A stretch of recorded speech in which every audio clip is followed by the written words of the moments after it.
नमस्कार मित्रों, इल्विन क्लासेस के यूट्यूब प्लेटफॉर्म पे आपका बहुत बहुत स्वागत है। मेरा नाम विवेक है। हम लोग मुख्य सेविका परीक्षा की तैयारी कर रहे हैं। पाठ्यक्रम को समाप्त करने के बाद 2 मैराथन कक्षाओं के बाद हम लोग लगातार प्रैक्टिस सेट को कर रहे हैं। आज ये हमारा 7वां प्रैक्टिस सेट है। उम्मीद है ये अभ्यास का जो प्रैक्टिस सेट है आप लोगों के परीक्षा में काफी लाभदायक सिद्ध होगा। आइए हम बात करते हैं। प्रैक्टिस सेट नंबर 7 है। आज का पहला प्रश्न, श्वसन की गिनती प्रायः की जाती है। श्वसन कैसे की गिनती कैसे की जाती है? जब हम किसी डॉक्टर के पास जाते हैं तो नाड़ी पकड़ के श्वसन दर ज्ञात करता है। तो तापमान ज्ञात करके, नाड़ी ज्ञात करके, नाड़ी ज्ञात करने से पहले, रक्तचाप लेने से पहले तो ऑप्शन को भी बारीकी से पढ़ना है। नाड़ी आप देखिए तो इसी पे टिक लगा दे। नहीं, नाड़ी ज्ञात करने से पहले नहीं, नाड़ी ज्ञात करने के बाद श्वसन दर का पता लगाएगा। नाड़ी को हम पकड़ेंगे ही नहीं तो कैसे श्वसन दर का पता चलेगा? अब कपकपी या जूड़ी की प्रथम अवस्था क्या है? गर्भ अवस्था, पसीना आने की अवस्था, शीत अवस्था, इनमें से कोई नहीं। तो ये ऑप्शन हमारा भी शीत आने की अवस्था है। निम्न में से मानव शरीर में पाई जाने वाली त्वचा के कार्यों में क्या शामिल है? शरीर के तापमान का नियमन, विटामिन डी का संश्लेषण, बाह्य घर्षण से सुरक्षा, ये सभी। तो मानव शरीर में पाई जाने वाली त्वचा के कार्यों में क्या क्या शामिल है? ये सभी तत्व शामिल है। अब नींबू एवं संतरे का रस किसका अच्छा स्रोत होता है? विटामिन ए, विटामिन वसा का, विटामिन सी का, प्रोटीन का। तो विटामिन सी का। नींबू या संतरा जो भी खट्टा होता है वो विटामिन सी का होता है। सर्वाधिक विटामिन सी किसमें पाया जाता है? आंवला में। सर्वाधिक विटामिन सी आंवला। अब अगला प्रश्न, आहार से आप क्या समझते हैं? संतुलित आहार से आप क्या समझते हैं? ऑप्शन देखिए, ऐसा आहार जिसमें शरीर की आवश्यकता अनुसार सभी पौष्टिक पदार्थ उपयुक्त अनुपात में हो। खाद्य पदार्थों में कुछ ऐसे पदार्थ मिलाना जो कि उस खाद्य पदार्थ को अधिक पौष्टिक बना देता हो। अधिक लाभ कमाने के उद्देश्य से भोज्य पदार्थों में कुछ ऐसे पदार्थ मिला देना जो कि स्वास्थ्य पर नकारात्मक प्रभाव डालते हो। रोगी के आहार में कुछ ऐसे रूपांतरण करना जो उसकी बीमारी के उपचार में सहायक हो। तो संतुलित आहार मतलब एक ऐसा आहार जिसमें हमें पौष्टिक की जो जो आवश्यकता है वो सही अनुपात में मिल जाए। तो ऐसा आहार जिसमें शरीर की आवश्यकता अनुसार सभी पौष्टिक पदार्थ उपयुक्त अनुपात में मौजूद हो। हमारा ऑप्शन ए सही है। अगला प्रश्न, निम्नलिखित में से गर्भस्थ शिशु की सबसे सामान्य लाई होती है? आरडी, सिफेलिस, लंबवत और ब्रीस। तो इसमें क्या होगा? लंबवत। प्रेसिपिटेट, प्रसव से आप क्या समझते हैं? वह स्थिति जिसमें गर्भावस्था 42 सप्ताह की अवधि के पश्चात भी जारी रहती है, जब प्रसव प्रक्रिया सामान्य अवधि की तुलना में बहुत कम समय में घटित हो जाती है, जब पर्याप्त गर्भ सही संकुचनों के बावजूद भी गर्भस्थ शिशु के गर्भ प्रस्तुति अंग में नीचे की ओर कोई प्रगति नहीं होती है, जब प्रसव प्रक्रिया गर्भावस्था के 37 सप्ताह पूर्ण होने से पहले ही आरंभ हो जाती है। तो इसका ऑप्शन क्या होगा? प्रेसिपिटेट प्रसव। प्रसव की प्रक्रिया सामान्य अवधि की तुलना में बहुत कम समय में घटित हो जाती है। अगला प्रश्न हमारा, निम्न में से किस रोग की उद्भवन अवधि सबसे कम होती है? हैजा, एड्स, क्षय रोग और खसरा। निम्न में से किस रोग की उद्भवन अवधि सबसे कम होती है? 4 ऑप्शन है, हैजा, एड्स, क्षय रोग और खसरा। तो हैजा। अगला, डीपीटी का टीका बच्चों को कौन सी बीमारियों से बचाता है? डीपीटी, अब नाम से ही मालूम हो गया। डी, तो 3 प्रकार के टीके होंगे। D for diphtheria, P for pertussis तथा टी फॉर टिटनेस। तो इसका ऑप्शन भी सही होगा। आशा के कार्यों में क्या शामिल नहीं है? टीकाकरण में सहायता, संबंधित महिला स्वास्थ्य कार्यकर्ता द्वारा संपादित की जाने वाली गतिविधियों का सुपरविजन, व्यक्तिगत एवं पर्यावरणीय स्वच्छता को बढ़ावा देना, स्वास्थ्य शिक्षा। तो हम जानते हैं कि आशा के कार्यों में क्या शामिल नहीं है? संबंधित महिला स्वास्थ्य कार्यकर्ता द्वारा संपादित की जाने वाली गतिविधियों का सुपरविजन। यह किसका काम है? मुख्य सेविका का यह काम है। राष्ट्रीय स्वास्थ्य नीति 1983 के क्या शामिल लक्ष्य थे? सकल जन्म दर को 2000 तक 12 प्रति हजार तक लाना, शिशु मृत्यु दर को वर्ष 2000 तक 60 प्रति हजार तक लाना, वर्ष 2000 तक प्रसव पूर्व देखभाल प्राप्त करने वाली गर्भवती माताओं की संख्या को 100% तक लाना, उपयुक्त सभी। तो जो राष्ट्रीय स्वास्थ्य नीति 1983 था उसमें ये सभी अवयव शामिल थे।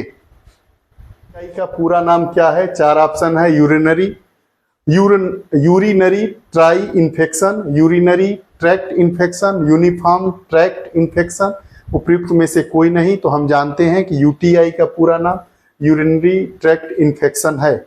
अगला, निम्नलिखित में दर्द निवारक दवा कौन सी है? Morphine sulphate, aspirin, ibuprofen. तो ये सभी दर्द निवारक दवाएं हैं। निम्नलिखित में से एंटीबायोटिक दवा का क्या उदाहरण है? एमॉक्सिन, जेंटामाइसिन, एजीप्रेमाइसिन। तो ये सभी जो दवाइयां हैं तीनों, एमिकासिन, जेंटामाइसिन और एजीप्रेमाइसिन, तो ये तीनों दवाइयां एंटीबायोटिक दवा हैं। अगला, बच्चे के उल्टी करने पर मुंह से निकलने वाला सफेद 6 से 8 इंच लंबा जंतु क्या होता है? फीता कृमि, धागा कृमि, पटेरा, ये सभी। तो ये क्या होता है? पटेरा होता है। डिप्थीरिया से बचाती है डीपीटी, पेंटावेलेंट, डीटी या ये तीनों। तो ये जो तीनों वैक्सीन होती है, चाहे डीपीटी हो, चाहे पेंटावेलेंट हो या डीटी, ये तीनों बच्चों को डिप्थीरिया से बचाती है। निम्न में से कौन सी स्वैच्छिक स्वास्थ्य एजेंसी मुख्य रूप से प्राकृतिक आपदाओं के दौरान भोजन, पानी, वस्त्र, दवाएं आदि उपलब्ध करवाने से संबंधित है? Indian red cross society, family planning association of India, बाल विकास परिषद, हिंदी रेड क्रॉस सोसाइटी है। इंडियन रेड क्रॉस सोसाइटी है वो स्वैच्छिक स्वास्थ्य एजेंसी मुख्य रूप से प्राकृतिक आपदाओं के दौरान भोजन, पानी, वस्त्र, दवाएं आदि उपलब्ध कराने से संबंधित है। अगर महापालिका इनमें से कोई नहीं, तो परिचर्या सेवा का एक प्रमुख विभाग स्वास्थ्य विभाग है। अगला, जी मिचलाने एवं उल्टी को रोकने की दवा क्या होती है? एनाल्जेसिक, एंटी इन्फ्लेमेटरी, एंटीपायरेटिक या एंटी एमेटिक। तो एंटी एमेटिक दवा होती है जो जी मिचलाने और उल्टी रोकने की दवा होती है। एल्जाइमर्स रोग की प्रथम अवस्था का लक्षण क्या होता है? बेचैनी, दौरे पड़ना, गहन मूर्छा, स्मृति ह्रास। इसमें हमें क्या होता है? स्मृति ह्रास हो जाता है, मतलब याददाश्त कम हो जाती है। जो चीज हम याद रखना चाहिए वो याद नहीं रख पाते हैं। ये एल्जाइमर की प्रथम अवस्था का लक्षण होता है, स्मृति ह्रास। निम्न में से किस विटामिन का नाम राइबोफ्लोविन है? हमने बताया था कि विटामिन 2 प्रकार के होते हैं, एक जल में घुलनशील, एक वसा में घुलनशील। जल में घुलनशील विटामिन बी और सी, और वसा में घुलनशील विटामिन ए, डी, ई के। तो बी के हमने पार्ट को बताया था, सभी भागों को बताया था, उससे होने वाली चीजों को बताया था, क्या होता है, कौन सा रोग होता है, कमी से क्या होता है, लक्षण क्या प्रदर्शित होते हैं। तो विटामिन, किस विटामिन का नाम राइबोफ्लोविन है? तो विटामिन B2 का नाम क्या है? राइबोफ्लोविन है। गर्भावस्था के दौरान महिला में कार्डियक आउटपुट प्रायः घटता है, बढ़ता है, कुछ में घटता है, उपयुक्त में से कोई नहीं। तो गर्भावस्था के दौरान महिला में कार्डियक आउटपुट क्या होता है? बढ़ता है। अगला, 9 माह की उम्र पर बच्चों को विटामिन ए की 1 लाख IU खुराक पिलाई जाती है। IU का क्या मतलब है? इंटरनेशनल यूनिट, अंतरराष्ट्रीय यूनिट। यहाँ पे ऑप्शन सी का नाम क्या है? Sexual transmitted disease, sexual transformer disease, sexually transformer disease, sexually transmitted disease. STD का पूरा नाम सेक्सुअली ट्रांसमिटेड डिजीज है। गर्भावस्था के बारे में क्या कथन सत्य है? फंडल ऊंचाई बढ़ती है, वजन बढ़ता है, MC अनुपस्थित रहता है, ये सभी। तो गर्भावस्था के दौरान ये सभी चीजें होती है, तो ऑप्शन डी। निम्न में सामुदायिक पोषण कार्यक्रम में क्या शामिल है? सामुदायिक पोषण कार्यक्रम की बात कर रहा है। मध्याह्न भोजन कार्यक्रम, समेकित बाल विकास योजना, विशेष पोषण कार्यक्रम। तो जो सामुदायिक पोषण कार्यक्रम है उसमें यह तीनों कार्यक्रम शामिल हैं, चाहे वो MDM हो, चाहे समेकित बाल विकास योजना हो, चाहे विशेष पोषण कार्यक्रम हो। ऑप्शन डी इसका सही है। अगला, इंडियन रेड क्रॉस सोसाइटी के कार्यों में क्या शामिल है? प्राकृतिक आपदाओं के दौरान जरूरतमंद लोगों को स्वास्थ्य देखभाल प्रदान करना, मातृ एवं शिशु स्वास्थ्य सेवाओं का क्रियान्वयन, अस्पतालों में दूध, दवाइयाँ, उपकरण आदि की आपूर्ति करना, या उपयुक्त सभी। तो हम जानते हैं कि इंडियन रेड क्रॉस सोसाइटी के कार्यों में ये सभी चीजें शामिल हैं। इस तीनों ऑप्शन सही है, इसलिए डी ऑप्शन हमारा सही होगा। पूरा नाम क्या है? यूनिसेफ। यूनिसेफ का पूरा नाम क्या है? United nation international child emergency fund, uniform Nations international child emergency fund, United state international child emergency fund. अगर फुल फॉर्म पूछता है तो उसमें अगर ऑप्शन उपयुक्त सभी रहता है तो वो ऑप्शन तो पहले ही गायब हो जाता है। तो हम जानते हैं यूनिसेफ का पूरा नाम United nation international child emergency fund होता है, ऑप्शन ए। निम्न में से महिला के मूत्र में किस पदार्थ की उत्पत्ति यह इंगित करती है कि महिला गर्भवती है? HCG, creatinine, glucose, insulin. तो जो HCG की उपस्थिति है यह बताता है कि महिला गर्भवती है। जैसे विटामिन B12 की कमी से होने वाली कौन सी बीमारी है? दांतों की कमजोरी, परनीसियस एनीमिया, घाव का देरी से भरना, रात्रि में दिखाई नहीं देना। तो विटामिन B12 की कमी से क्या होती है? Pernicious anaemia. एनीमिया मतलब खून की कमी। अगला, निम्न में से माला N के बारे में कौन सा कथन सही है? इसके एक पैकेट में 30 गोलियां होती है। यह महिला द्वारा उपयोग में लिए जाने वाली अस्थायी गर्भ निरोधक का साधन है। इसका एक पैकेट महिला को 5 वर्ष तक गर्भवती होने से रोकता है। यह महिला द्वारा उपयोग में लिए जाने वाला अस्थायी गर्भ निरोधक साधन है। तो माला N के बारे में हम लोगों ने अपनी कक्षा में डिस्कस किया है। यह क्या है? यह महिला द्वारा उपयोग में लिए जाने वाला अस्थायी गर्भ निरोधक साधन है। अगला, भारत की स्वास्थ्य संबंधी समस्याओं में क्या शामिल है? संक्रामक बीमारियों से संबंधित समस्याएं, पर्यावरण प्रदूषण संबंधी समस्याएं, चिकित्सा देखभाल संबंधी समस्याएं या उपयुक्त सभी। तो भारत की स्वास्थ्य संबंधी समस्याओं में ये सभी शामिल है। संक्रामक बीमारियों से संबंधित समस्याएं भी हैं, पर्यावरण प्रदूषण संबंधी समस्याएं भी है, चिकित्सा देखभाल संबंधी समस्याएं हैं। तो इसका ऑप्शन डी होगा। ये तीनों ऑप्शन सही है। देश में स्वास्थ्य संबंधी समस्याओं का क्या कारण है? पर्यावरण में रोगजनक सूक्ष्मजीवों की उपस्थिति, पर्यावरण में रोगजनक सूक्ष्मजीवों की उपस्थिति, जल प्रदूषण एवं वायु प्रदूषण की मौजूदगी, जनसंख्या में तीव्र गति से हो रही वृद्धि या उपयुक्त सभी। तो हमारे देश में स्वास्थ्य संबंधी जो समस्याएं हैं उसमें तीनों कारण मौजूद हैं, इसलिए हमारा ऑप्शन डी इसका सही होगा। व्यक्ति को हार्ट अटैक क्यों आता है? मायोकार्डियम में रक्त आपूर्ति बढ़ जाने से, मायोकार्डियम में रक्त आपूर्ति कम हो जाने से, शरीर में प्रोटीन की कमी से या शरीर में विटामिन की कमी से। तो जो हार्ट अटैक आता है वो कैसे आता है? मायोकार्डियम में रक्त आपूर्ति कम हो जाती है। रक्त आपूर्ति की कमी से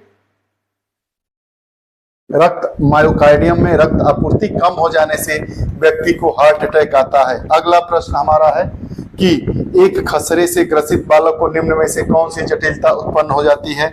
निमोनिया, मध्य कर्ण का संक्रमण, एंसीफेलाइटिस। तो ये सभी चीजें उत्पन्न हो जाती है। खसरे से पीड़ित अगर कोई बालक होगा तो उसमें ये तीनों समस्याएं उत्पन्न हो जाएगी, इसलिए हमारा ऑप्शन डी सही है। शिशु से आप क्या समझते हैं? 28 दिन से 1 वर्ष तक के बच्चे, 3 से 6 वर्ष तक के बच्चे, 1 से 3 वर्ष तक के बच्चे, माँ के गर्भ में मौजूद बच्चे। तो जो शिशु होते हैं वो 28 से 1 वर्ष तक के बच्चों को कहा जाता है। शरीर की मास्टर ग्लैंड क्या होती है? अंतःस्रावी ग्रंथि होती है, बहिर्स्रावी, स्वेद या त्वचा स्रावी ग्रंथि होती है। तो जो मास्टर ग्लैंड होती है वो शरीर की अंतःस्रावी ग्रंथि होती है। पाचन की प्रक्रिया कहाँ से प्रारंभ होती है? मुंह से, ग्रासनली से, अमाशय से, छोटी आंत से। तो जो पाचन की प्रक्रिया होती है मुंह से ही प्रारंभ हो जाती है, लार ग्रंथि से। हवा से फैलने वाली कौन सी बीमारी है? टाइफाइड, कुष्ठ रोग, क्षय रोग, पोलियो। तो हवा से कौन सी बीमारी फैलती है? क्षय रोग, टीबी। टीबी केंद्रक संक्रमण के द्वारा फैलता है। जो हम सांस छोड़ते हैं तो उसमें जो हमारे सांस में कुछ पानी की बूंदें आ जाती है या धूल कणों के द्वारा यह बीमारी फैलती है। तो ऑप्शन टीबी हो जाएगा, जिसको हम लोग क्षय रोग भी कहते हैं। वीनिंग से आप क्या समझते हैं? बालक के जन्म के बाद माँ के स्तनों में शुरुआती 2 से 3 दिनों तक आने वाला गाढ़ा पीला दूध। बालक को 6 माह की उम्र पर माँ के दूध के साथ ऊपरी आहार प्रारंभ करने की प्रक्रिया।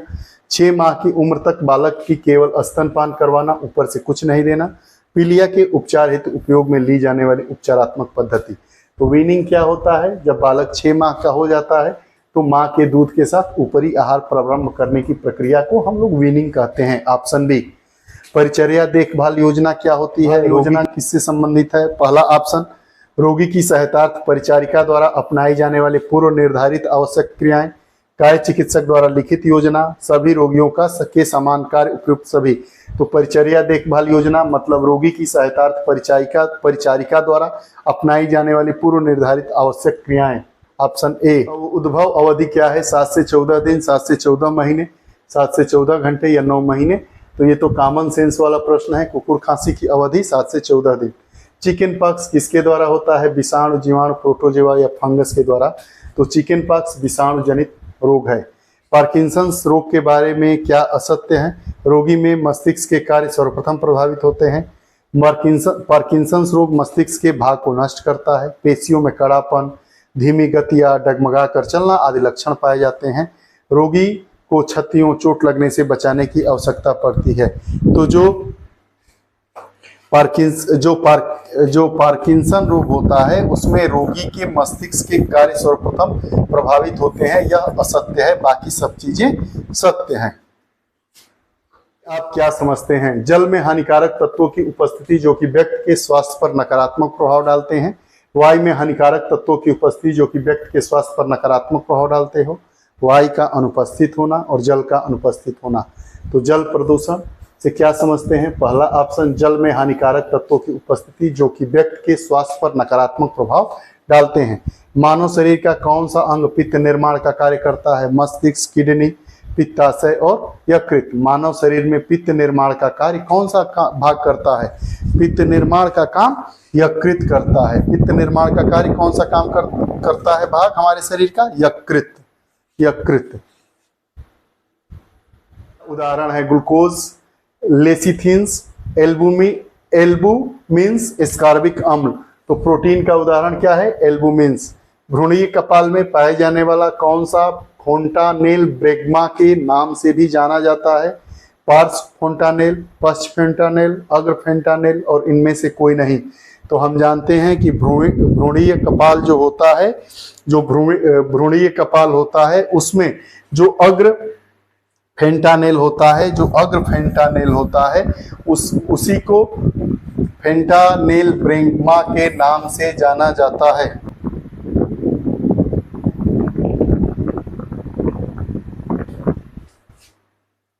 प्रश्न इस सेट का, निम्न में से बाहरी भ्रूणीय कला कौन सी है?